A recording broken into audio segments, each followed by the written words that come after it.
Iran యుద్ధంలో Gulf దేశాలు పట్టుపడుతున్నాయి. Iran వదిలిపెట్టొద్దంటూ Gulf దేశాలు కోరుతున్నట్లుగా తెలుస్తోంది.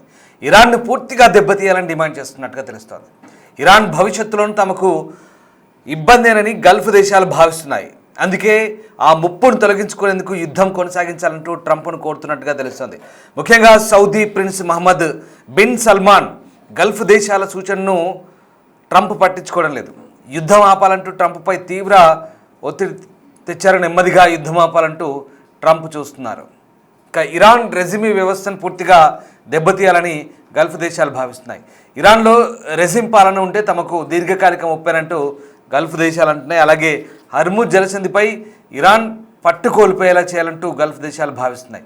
అప్పుడు తాము మరింత శక్తివంతంగా ఉంటామనే భావనలో ఉన్నాయి. అయితే గల్ఫ్ దేశాల ప్రతిపాదనకు ట్రంప్ నో చెప్పినట్టుగా తెలుస్తుంది. యుద్ధం ముగించాలని ట్రంప్పై తీవ్ర ఒత్తిడి వచ్చినట్టుగా తెలుస్తుంది. ఇప్పటికే చాలా దేశాల్లో చమురు సంక్షోభం మొదలైంది. దీంతో ప్రపంచ దేశాలకు తీరని నష్టం జరుగుతుందని భావనలో డొనాల్డ్ ట్రంప్ ఉన్నారు. దీంతో ట్రంప్ టాకో పాలసీని అవలంబిస్తున్నారు. ట్రంప్ ఆల్వేస్ చికెన్స్ అవుట్ అంటే ఏదైనా తాను తలపెట్టిన పనిలో విజయం సాధించకపోయినా అది పూర్తి స్థాయిలో సక్సెస్ కాని నేపథ్యంలో దాన్ని విరమించుకోవడమే ట్రంప్కు పరిపాటిగా ఉన్న అలవాటు. సో ఆ పరిపాటిని ఆ అలవాటును ఇప్పుడు చికెన్స్ అవుట్గా భావిస్తున్నారు. ఇదే స్లోగన్ ట్రంప్ టాకో అని కూడా విశ్లేషకులు పిలుస్తున్నారు. ప్రస్తుతం జరుగుతుంది కూడా అదే. ప్రపంచ దేశాల ఒత్తిడి మేరకు ట్రంప్ ఈ యుద్ధాన్ని విరమించుకునే దిశగా ప్రణాళికలు రూపొందిస్తున్నట్టుగా తెలుస్తుంది. సో ఇప్పుడు ఏం జరుగుతుంది? గత కొన్ని వారాలుగా అమెరికా, ఇజ్రాయెల్ ఒక అంశాన్ని పదే చెప్తున్నాయి. అదేంటంటే ఇరాన్ సైనిక సామర్థ్యం చాలా వరకు క్షీణించిపోయిందని, నిరంతర దాడుల వల్ల ఇరాన్ సైనిక కమాండ్ వ్యవస్థ కుప్పకూలిపోయిందని, ఎందుకు అంటే ఎదురుదాడి చేసే సామర్థ్యం పూర్తిగా బలహీనపడిందంటూ అమెరికా అధ్యక్షుడు ట్రంప్, రక్షణ మంత్రి పీట్ హెగ్సెత్ వాదిస్తున్నారు. వారి అంచనా ప్రకారం ఈ యుద్ధం ఇప్పటికే ముగింపు దశలో ఉండాలి. అయితే క్షేత్రస్థాయిలో వాస్తవ పరిస్థితులు ఎందుకు విరుద్ధంగా కనిపిస్తున్నాయి. ఈ ఉద్రిక్తతలు తగ్గడానికి బదులుగా అవి మరింత తీవ్రమవుతున్నాయి. యుద్ధం నుంచి బయటపడేందుకు స్పష్టమైన మార్గాలు కూడా క్రమేపీ మూసుకుపోతున్న పరిస్థితి కనబడుతోంది. సో మొత్తం మీద ప్రస్తుతం ఉన్నటువంటి పరిస్థితుల్లో యుద్ధానికి సంబంధించి గల్ఫ్ దేశాలు తీవ్రంగా పట్టుబడుతున్నట్టు తెలుస్తుంది. ముఖ్యంగా సౌదీ అంటే మొదటి నుంచి కూడా ఏ అనుమానాలు బలపడ్డాయి. సౌదీ క్రౌన్ ప్రిన్స్ ఎవరైతే ఉన్నారో అతనే ఇరాన్పై దాడి చేసేందుకు అమెరికాను పురిగొల్పాడంటూ అమెరికాలోని వాషింగ్టన్ పోస్ట్ లాంటి ప్రధాన మీడియా సంస్థలు అప్పటికే వార్తలు ప్రచురించాయి. సౌదీ ప్రిన్స్ డొనాల్డ్ ట్రంప్కు ఫోన్ చేసి ఒత్తిడి తేవడం వల్లే యుద్ధం ప్రారంభమైందంటూ అప్పట్లో ఆ వార్తా కథనాలు సంచలనం రేపాయి. మరి ఇప్పుడు కూడా సౌదీనే అంతా నడిపిస్తోందా? ఇరాన్తో యుద్ధాన్ని కొనసాగించాలని ట్రంప్ను క్రౌన్ ప్రిన్స్ కోరుతున్నారంటూ మళ్ళీ కొన్ని నివేదికలు కూడా బయటపడుతున్నాయి. మధ్యప్రాచ్యంలో యుద్ధం 4వ వారంలోకి ప్రవేశించిన తరుణంలో ఇరాన్పై సైనిక చర్యలను కొనసాగించాలంటూ యువరాజు మహమ్మద్ బిన్ సల్మాన్ అమెరికా అధ్యక్షుడు డొనాల్డ్ ట్రంప్ను కోరుతున్నట్లు ఓ కొత్త నివేదిక బయటకు వచ్చింది. దీంతో సౌదీయే ప్రస్తుతం ఈ వార్ను నడిపించాలని ఒత్తిడి తెస్తున్నట్టుగా కూడా ప్రస్తుతం సమాచారం అంతా. ఈ సంఘర్షణ ప్రాంత స్వరూపాన్ని మార్చడానికి ఒక కీలకమైన ఘట్టమంటూ ప్రస్తుతం వాదనలు కొనసాగుతున్నాయి. ఇక ది న్యూయార్క్ టైమ్స్ ప్రకారం సౌదీ యువరాజు ట్రంప్తో ఇటీవల జరిపిన చర్చల్లో ఇరాన్పై నిరంతర ఒత్తిడి కొనసాగించాలన్నారు. కొనసాగుతున్న అమెరికా, ఇజ్రాయెల్ సైనిక చర్య మిడిల్ ఈస్ట్ను పునర్నిర్మించడానికి ఒక చారిత్రక అవకాశం కల్పిస్తుందంటూ ఆయన వాదిస్తున్నారు. గల్ఫ్ దేశాలకు ఇరాన్ దీర్ఘకాలిక ముప్పుగా పరిణమించిందని, దాన్ని ప్రస్తుత ప్రభుత్వాన్ని తొలగించడం ద్వారా మాత్రమే ఈ ముప్పును ఎదుర్కోలేమంటూ ఆయన చెప్తున్నట్టుగా తెలుస్తుంది. ఇక ఈ సంఘర్షణ గణనీయంగా తీవ్రం కావడంతో ప్రాంతీయ స్థిరత్వం, ప్రపంచ ఇంధన మార్కెట్లు, సుదీర్ఘ యుద్ధ ప్రమాదంపై ఆందోళన పెరుగుతున్న తరుణంలో ఈ పరిణామాలు చోటు చేసుకుంటున్నాయి. ఇజ్రాయెల్ ప్రధాని బెంజమిన్ నెతన్యాహు కూడా ఇరాన్ను దీర్ఘకాలిక ముప్పుగా పరిగణిస్తున్నప్పటికీ సౌదీ అరేబియా ఆందోళనలు భిన్నంగా ఉన్నాయని, ముఖ్యంగా అస్థిరమైన లేదా విఫలమైన ఇరాన్ రాజ్యం వల్ల కలిగే ప్రమాదాల విషయంలో వారి ఆందోళనలు భిన్నంగా ఉన్నాయంటూ విశ్లేషకులు చెప్తున్నారు. ఈ నివేదికలు ఉన్నప్పటికీ యుద్ధాన్ని పొడిగించాలని తాము ఒత్తిడి చేస్తున్నామన్న ఆరోపణలను సౌదీ అరేబియా బహిరంగంగా ఖండిస్తోంది. ఇక ఈ యుద్ధం ప్రారంభానికి ముందే సౌదీ రాజ్యం దీనికి శాంతియుత పరిష్కారాన్ని ఎల్లప్పుడూ సమర్థించిందంటూ కూడా ప్రభుత్వం ఒక అధికారిక ప్రకటనలో చెప్తోంది. తమ ప్రజలపై పౌర మౌలిక సదుపాయాలపై జరుగుతున్న రోజువారీ దాడుల నుంచి తమల్ని తాము రక్షించుకోవడమే తమ ప్రధాన ఆందోళనని. ఇరాన్ గంభీరమైన దౌత్య పరిష్కారాలకు బదులుగా ప్రమాదకరమైన అంచున నిలబడి ఉన్నటువంటి వైఖరిని ఎంచుకుందని, ఇది ఇందులో పాలు పంచుకున్న ప్రతి ఒక్కరికి నష్టం కలిగిస్తుంది, కానీ ఇరాన్కు కలిగినంత నష్టం మరెవరికి కలగదంటూ ఆ ప్రకటనలో సౌదీ చెప్పడం మనకు సౌదీ అరేబియా ఇరాన్ పట్ల ఎంత కోపంగా ఉందో ఇక్కడ అర్థమవుతుంది. ఇక ఈ యుద్ధం ఇప్పటికే సౌదీ అరేబియాకు తీవ్రమైన ఆర్థిక భద్రతా పరిణామాలను తెచ్చిపెట్టింది. అమెరికా ఇజ్రాయెల్ దాడులకు ప్రతిస్పందనగా ఇరాన్ జరిపిన క్షిపణి డ్రోన్ దాడులు చమురు మార్కెట్లకు అంతరాయం కలిగించడంతో పాటు కీలకమైనటువంటి మౌలిక సదుపాయాలకు ముప్పు తెచ్చిపెట్టాయి. ప్రపంచ ఇంధన సరఫరా కీలక మార్గమైన హర్ముజ్ జలసంధి తీవ్రంగా దెబ్బతినడంతో సౌదీ అరేబియా, యుఏఈ, కువైట్తో సహా గల్ఫ్ దేశాల నుంచి జరిగే ఎగుమతులపై దీని ప్రభావం పడింది. ట్రంప్ ఒకవైపు ఎస్కలేషన్స్ తగ్గించే అవకాశం ఉందని సంకేతాలు ఇస్తూ మరోవైపు అవి మరింత పెరిగే అవకాశం ఉందని సూచిస్తున్నప్పటికీ ఇటీవల తన ట్రూత్ సోషల్ పోస్ట్లో మన శత్రుత్వాలకు సంపూర్ణ పరిష్కారం కోసం ఫలవంతమైన సంభాషణలు జరిగాయంటూ చెప్పడం మళ్ళీ ఆశ్చర్యం కలిగిస్తుంది. ఇక న్యూయార్క్ టైమ్స్ ఏం చెప్తోంది? ఇరాన్ ఇంధన మౌలిక సదుపాయాలను లక్ష్యంగా చేసుకోవడంతో మరింత కఠినమైన చర్యలకు ప్రిన్స్ మహమ్మద్ అనుకూలంగా వాదించారు. టెహ్రాన్లోని ప్రభుత్వాన్ని బలహీనపరచడానికి భూతల కార్యకలాపాలు చేపట్టే అవకాశాన్ని కూడా సూచించారు. సౌదీ అరేబియా ఒక సంక్లిష్టమైన సందిగ్ధతను ఎదుర్కొంటుందని విశ్లేషకులు హెచ్చరిస్తున్నారు. ఇరాన్ను బలహీనపరచడం ద్వారా ఇది వ్యూహాత్మక ప్రయోజనాలు పొందగలిగినప్పటికీ ప్రాంతీయ అస్థిరతకు కూడా గురయ్యే అవకాశం ఉంది అని తెలుస్తోంది.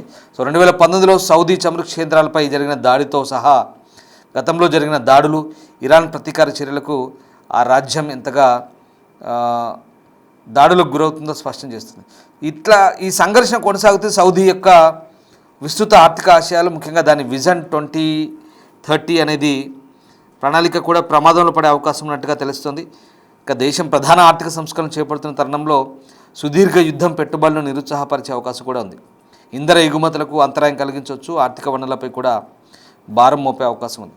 సో దీన్ని బట్టి ప్రస్తుతం ఉన్నటువంటి పరిస్థితిలో మరి అసలు యుద్ధం ముగించడం అంత ఈజీయా కాదా అనేది ప్రస్తుతం ఉన్నటువంటి సవాలు. సో ప్రస్తుతానికైతే గల్ఫ్ దేశాలన్నీ అడకత్తెరలో ఉన్నట్టుగా మనకు అర్థమవుతుంది. ఇరాన్ మీద అమెరికా, ఇజ్రాయెల్ సాగిస్తున్న యుద్ధం గల్ఫ్ దేశాలకు ఒక బాధాకరమైన వాస్తవంగానే ఇక్కడ మనకు కనబడుతుంది. యుద్ధం గల్ఫ్ దేశాలు కోరుకున్నది కాదు, కానీ తమ ప్రాంతంలో రెచ్చగొట్టే చర్యలకు పాల్పడొద్దంటూ ఇప్పటికే ఇరాన్ మీద అమెరికా, ఇజ్రాయెల్ సాగిస్తున్న యుద్ధం గల్ఫ్ దేశాలకు ప్రస్తుతం ఒక రకంగా తమ ప్రాంతంలో రెచ్చగొట్టే చర్యలకు పాల్పడదంటూ ఈ దేశాలు కొన్ని అమెరికాను గట్టిగా హెచ్చరించాయి కూడా. కానీ అమెరికా ఎప్పట్లాగే తన గల్ఫ్ మిత్ర దేశాల మాటను పెడచెవిన పెట్టి ఇజ్రాయెల్ అనుకూల ఎజెండాకి మొగ్గు చూపిందనే మరో వాదన కూడా ఉంది.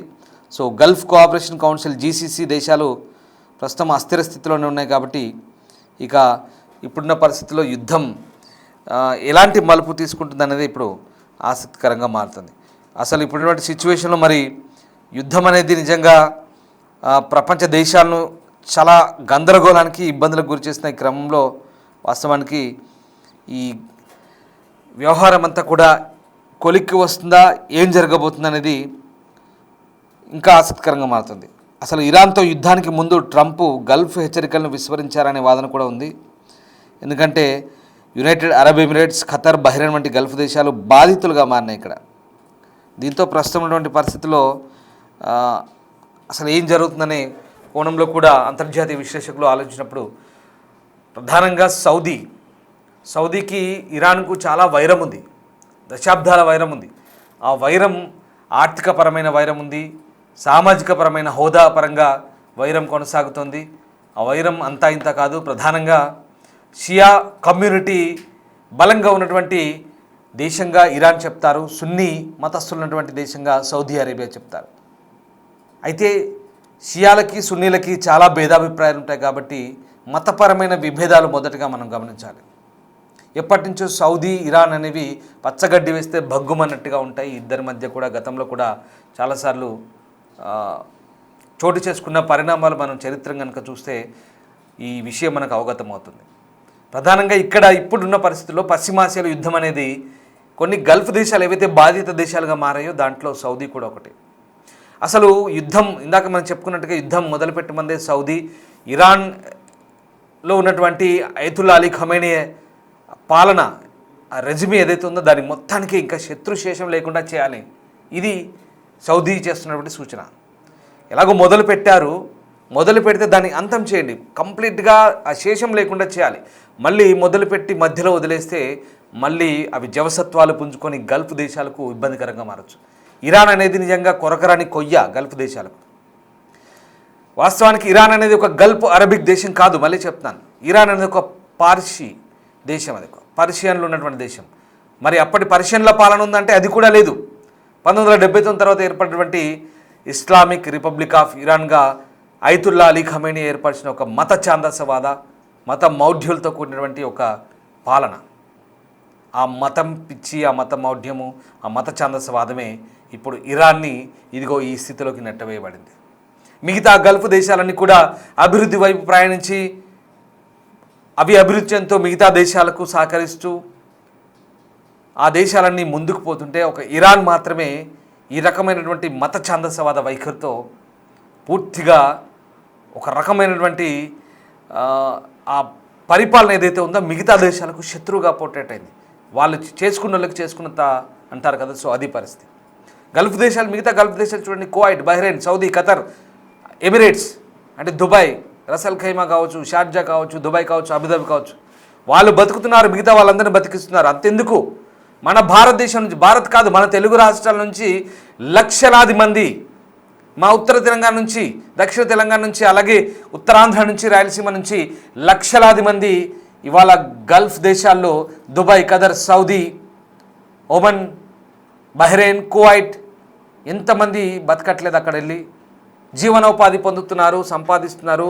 ఇక్కడ జీడిపికి కూడా వాళ్ళు దోహదపడుతున్నారు, వాళ్ళు బతుకుతున్నారు, వాళ్ళని బతికిస్తున్నారు, వీళ్ళు సంపాదించుకుంటున్నారు, అక్కడి నుంచి ఇక్కడికి పంపిస్తున్నారు, వాళ్ళ కుటుంబాలు బాగుపడుతున్నాయి. అంటే ఇక్కడ మిగతా గల్ఫ్ దేశాలు వాళ్ళు బతుకుతున్నారు, 10 మందికి ఉపాధి కల్పిస్తున్నారు. కానీ ఇరాన్ అలా కాదు. ఇరాన్ భిన్నం. ఇరాన్లో అపారమైన చమురు క్షేత్రాలున్నా, ఇరాన్లో అనేక రకాలుగా అవకాశాలున్నా కేవలం ఇరాన్ అనేది ఇక్కడ మత మౌఢ్యంతో ఇక్కడ పూర్తిగా దెబ్బతిన్నట్టుగా మనకు అర్థమవుతుంది. వాస్తవానికి ఇప్పుడున్నటువంటి పరిస్థితిలో ఇరాన్లో ఉన్నటువంటి షియా మిగతా సున్నీ దేశాలకు ఏమాత్రం ఎక్కడా పొసగదు. కానీ ఇరాన్ కేవలం తన చుట్టుపక్కల ఉన్నటువంటి సిరియాలో కావచ్చు, ఇరాక్లో కావచ్చు, గాజాలో కావచ్చు, లేదా హౌతీ యెమెన్లను కావచ్చు, లేదా ఇతర మిలిటెంట్లను, గ్రూపులను, ఫ్రాక్సీ సంస్థలను ప్రోత్సహించడంలోనే ఎంతసేపు నిమగ్నమైంది, ఎంతసేపు వాళ్లకు డబ్బులు, ఆయుధాలు ఇచ్చి ఆ తీవ్రవాదాన్ని పెంచి పోషించడంలోనే ఇరాన్ నిమగ్నమైంది తప్ప మిగతా అంశాలు ఎక్కడా ఏది పొసగని పరిస్థితి. దీంతో పశ్చిమ దేశాలకు కొరకరాని కొయ్యగా మారింది అది పరిస్థితి. దీంతో ప్రస్తుతం ఇరాన్ ఎదుర్కొంటున్నటువంటి సవాల్ని మిగతా దేశాలు ఏ రకంగా తీసుకుంటాయని మనకు చాలా క్లియర్గా అర్థమవుతుంది. దీంతో ప్రస్తుతం ఉన్న పరిస్థితుల్లో గల్ఫ్ దేశాలు యుద్ధాన్ని కొనసాగించాలి, ఇరాన్ యొక్క ఈ రెజిమేని పూర్తిగా అంతమొందించాలంటూ అమెరికాపై ఒత్తిడి తెస్తున్నట్టు తెలుస్తుంది. కానీ అమెరికా ఇక ప్రపంచ దేశాల నుంచి వస్తున్నటువంటి చమురు సంక్షోభ నేపథ్యంలో యుద్ధాన్ని త్వరగా ముగించాలనే ఆలోచనలు ఉన్నట్టుగా నేపథ్యంలో ప్రస్తుతం అంతర్జాతీయ మీడియా కథనాలు ఈ యుద్ధానికి సంబంధించి ఆసక్తికర వార్తలు అయితే ప్రసారం చేస్తున్నాయి. దీంట్లో అసలు నిజమేంటో అర్థం కాని పరిస్థితి. యుద్ధం ఎప్పటిదాకా కొనసాగుతూ ఎన్ని రోజులు కొనసాగుతుంది, యుద్ధాన్ని ఆపాలంటూ ట్రంప్ అంటూనే మరోవైపు దాడులు కొనసాగుతున్నాయి, మరోవైపు యుద్ధాన్ని మీరు కాదు ఆపేది, మేము నిర్ణయిస్తామంటూ ఇరాన్ చెప్తోంది. ఇంతలో దాడులు ప్రతిదాడులతో మళ్ళీ పరిస్థితి మాత్రం శరామామూలుగానే ఉంది. ఒకవేళ గత నెల రోజులుగా, గత 28 రోజులుగా జరుగుతున్న పరిణామాల నేపథ్యంలో యుద్ధం ఎలా ఉండబోతుంది, మీరేమనుకుంటున్నారు, మీ అబ్జర్వేషన్లో ఎలాంటి పరిస్థితులు చోటు చేసుకునే అవకాశం ఉంది, ఒక్కసారి కామెంట్ చేయండి.